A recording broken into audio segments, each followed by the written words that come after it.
2001년 1월 죽을 만큼 무서운 이야기를 모아보자 게시판에 상주하던 주민들은 이런 스레를 접하게 되는데요. 영구차. K씨라는 젊은 여성이 부모님과 할머니와 같이 살고 있었습니다. 할머니는 원래는 아주 상냥한 분이었다는데요. 몇 년 전부터 자리 보존하고 누워 점점 심술이 늘어나기 시작하고 말아 병간호하는 엄마를 향해 깐족깐족 투정이나 잔소리를 할 뿐만 아니라 니들은 내가 빨리 죽었으면 좋겠지 같은 말을 반복해대기만 해 점점 정이 떨어져 진짜로 그렇게 생각하게 됐대요. 병간호는 엉망이 되고 운동도 만족시켜드리지 못하고 식사의 질도 떨어져서는 점점 빨리 몸은 쇠약해져 갔습니다. 마지막으로는 자리에서 일어나기는커녕 몸도 못 움직이고 입조차도 열지 못한 채 그저 이불 속에서 숨만 쉴 뿐인 그런 상태가 됐습니다. 옆에서 보고 있어도 앞으로 얼마 남지 않은 게 분명히 보였습니다. 그리고 K씨의 방은 2층에 있습니다.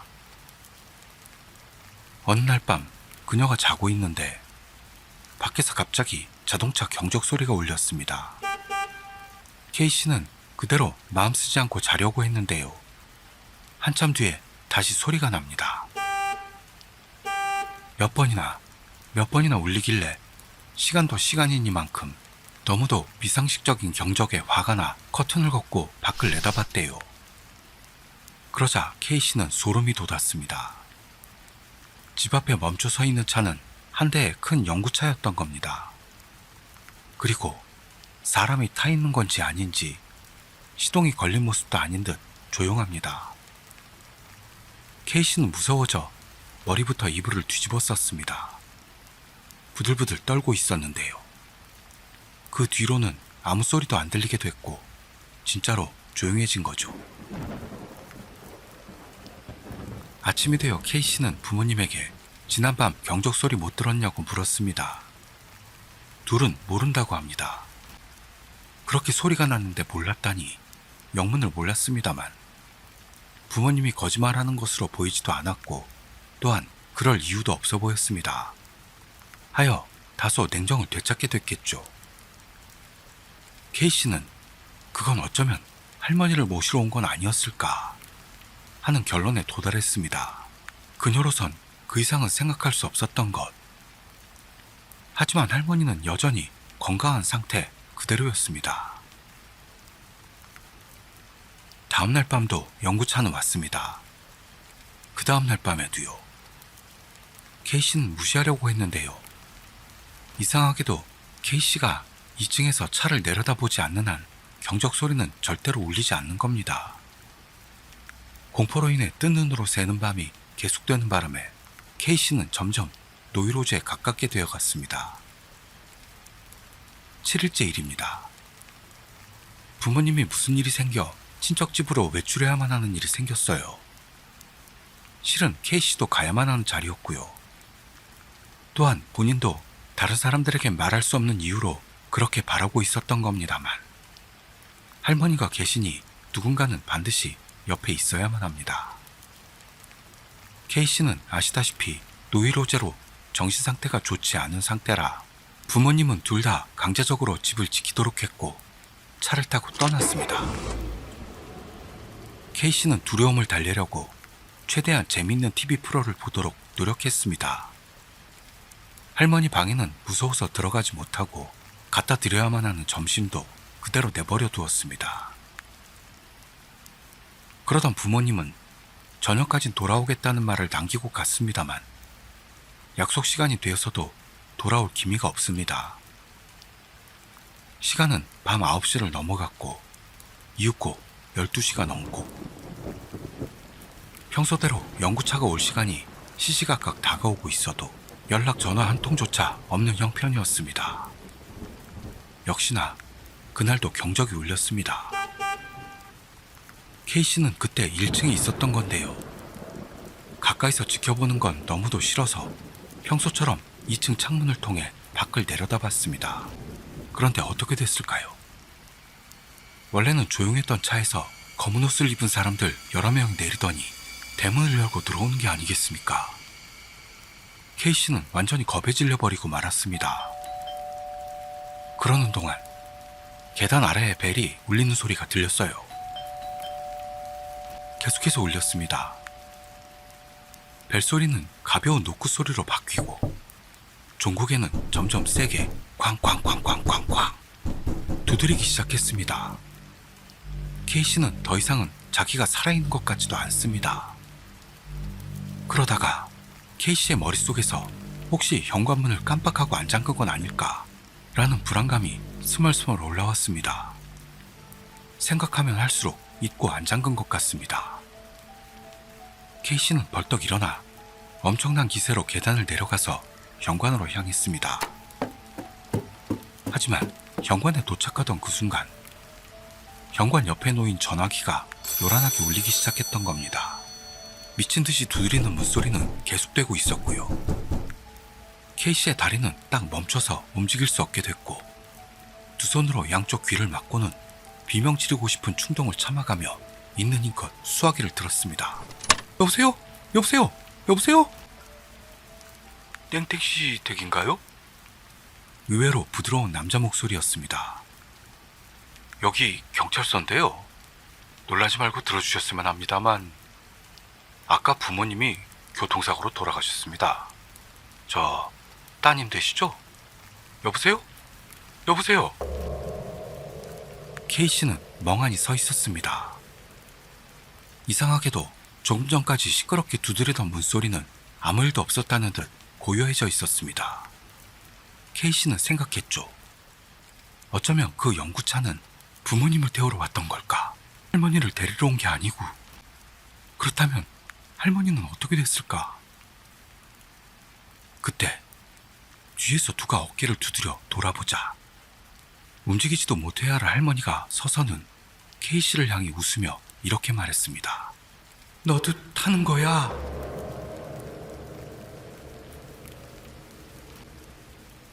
다음 이야기. 2001년 2월 즐거운 토요일. 백화점 경비 일하던 일과 그의 선배가 들려준 이야기. 같이 즐겨보실까요? S백화점. 이건 경비원 알바를 했던 때 회사 선배가 해줬던 이야기입니다. 도내 S백화점은 세로로 길게 설계된 건물입니다만 혼자 맡아 순찰하는 경로는 복잡하고 길었습니다. 신입인 제가 다 외우고 있을 리도 없으니 처음에는 선배와 같이 이상 확인을 실시합니다. 충전 박스 위치나 소화기 위치, 셔터박스 위치 등 처음에는 꼼꼼히 인수인계하고 그 뒤로는 혼자 돌게 됩니다. 그 층은 여성복 매장이 메인인 장소였어요. 선배와 둘이 돌고 있는데 딱 건물 중앙에 비상계단 부근 방화 셔터 앞에서 조용히 위를 가리키며 말합니다.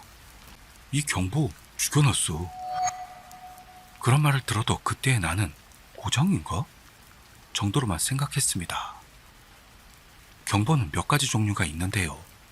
화재 감지기, 즉 연기 감지기와 적외선, 이렇게 두 종류가 그 백화점에선 주류입니다. 적외선은 천장에 붙는 아이보리색의 방구형의 물건으로 주의 깊게 보면 지금도 여러 백화점에서 보이는 겁니다. 하지만 문 경보는 살아있잖아요. 제가 물어보니 선배는 당연하지 대답했습니다. 비상계단 부근에는 대개 화장실이 있습니다. 순찰 때는 거수자가 제일 숨기 쉬운 장소라서 물론 안을 조사합니다. 부인복 매장만 있으니 여자 화장실 밖에는 없어 화장실 칸 안에 인적이 있는지만 확인합니다. 우리는 용구함을 포함 대충 확인을 실시하고 그 장소를 뒤로 했습니다. 저는 그때부터 선배의 안색이 안 좋아지는 걸 깨달았죠. 대기실로 돌아온 건 새벽 3시를 조금 넘었을 무렵. 인수인계를 위한 순찰이라 늦어졌고 다른 모두는 수면실에 있는 것 같았고요. 우리 둘밖에는 남아있지 않았습니다. 선배는 의자에 앉자마자 띄엄띄엄 말을 꺼냈습니다. 있잖아, 아까 경보 말이야. 왜 죽여놓은지 알아? 고장난 게 아니야. 저는 뭔 말을 하고 싶은 거야, 이 인간. 생각하며 얌전히 선배의 말을 들을 준비를 했습니다. 사실은 나 거기 여자 화장실 그렇게 신중하게 돌아본 건 처음이야. 거기 화장실 용고함에 있는 그 대걸레 빠는 깊고 큰 세면대 같은 거 있잖아. 거기에 예전에 애기가 버려진 적이 있었어. 아무래도 어떤 젊은 여자가 기분이 살짝 안 좋아져 화장실로 뛰어들어 이를 봤다고 합니다. 그러자 변기에 겨우 사람 모양을 한 아기가 있었다네요. 그 여자는 자기가 임신한 사실조차도 전혀 모른 채 최근 달거리가 늦네, 신나 때문인가 정도로 생각했는데 그걸 본 순간 어떻게 하면 좋을지 몰랐다네요. 그 아기? 라고 말해도 될까 할 정도의 미숙아는 이미 검붉게 변해가고 있었습니다. 유산된 것이겠죠. 여자는 흘러나온 탯줄과 함께 그냥 흘려내려 버릴까 라고도 생각했답니다만 발견하면 누군가 묻어주겠지 라는 기대에서 연구실 세면기에 그걸 퍼서 옮기고 도망치듯 S백화점을 뒤로 했던 겁니다. 그것은 바로 발견되었습니다. 최초 발견자는 청소업자인 아주머니였습니다. 당연히 경찰은 왔는데요. 미숙아의 상태로는 누구의인지 알 수도 없습니다. 간단한 현장 검증을 거친 뒤 조속히 치워서 갔다고 하네요. 발견된 날 저녁 무렵 경찰서로 본인도 아직 어린 나이의 엄마가 출두했습니다. 신경이 쓰여 돌아와서 봤더니 난리가 나 있었고 어쩌면 좋을지 모르게 된 바람에 자수하자고 생각했다는 거죠. 여자의 나이가 나이인 만큼 확인이 끝나자 그 뒤로는 쉬쉬하고 처리되었고 S백화점 관계자들에게도 함구령이 떨어졌다고요. 사건이 일어났던 날 밤 야간 순찰로 선배의 친구가 담당이 됐다고 합니다. 그 시점에서는 모두도 섬뜩하다 정도로만 생각하고 있었다는데요. 그게 평범한 감성인가 싶으실 수도 있는데 추운 겨울밤 등 전날 역의 지하 통로에서 쫓겨난 노숙자가 치매 외부 셔터를 열었더니 누운 채로 동사했다 하는 사건이 1년에 몇 번이나 있습니다. 그런 상황에 익숙해진 거겠죠. 선배의 친구도 만용인지 익숙한 건지 그대로 순찰을 나갔다고 합니다. 여성복 매장은 일반적으로 순찰한다면 밤 1시 이후에 지나게 됩니다. 선배의 친구는 여자 화장실 앞까지 와서는 딱 긴장이 돼 통로에 서서 주변을 비춰본 모양인데요. 점포 내에는 이상은 보이지 않았습니다만 뭔가 이상한 느낌이 들어 다시 한번 손전등을 향하고 바라봤습니다. 거기에는 마네킹이 있을 뿐이었죠. 이상 없음.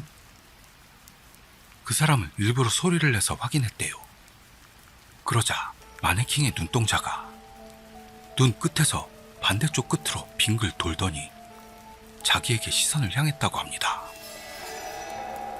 뒤에 있는 마네킹 시선까지도 앞 마네킹 등 너머로 찌를 듯 바라보니 그 사람은 온몸이 굳어서 그 자리에서 움직일 수 없게 되었답니다. 나무아미타불, 나무아미타불. 마음속으로 연불만 죽어라 외웠다고 합니다. 그렇게 얼마나 시간이 지났을까요? 갑자기 몸을 움직일 수 있게 됐고 그때까지 굳어있던 탓인지 철퍼덕 쓰러지듯 무릎이 꺾였다고 합니다. 선배의 친구를 노려보던 시선도 느껴지지 않게 됐죠. 하지만 온몸에 식은땀이 배어나오고 소름과 느지막이 찾아온 떨림 때문에 좀처럼 제대로 일어설 수가 없었다고 합니다.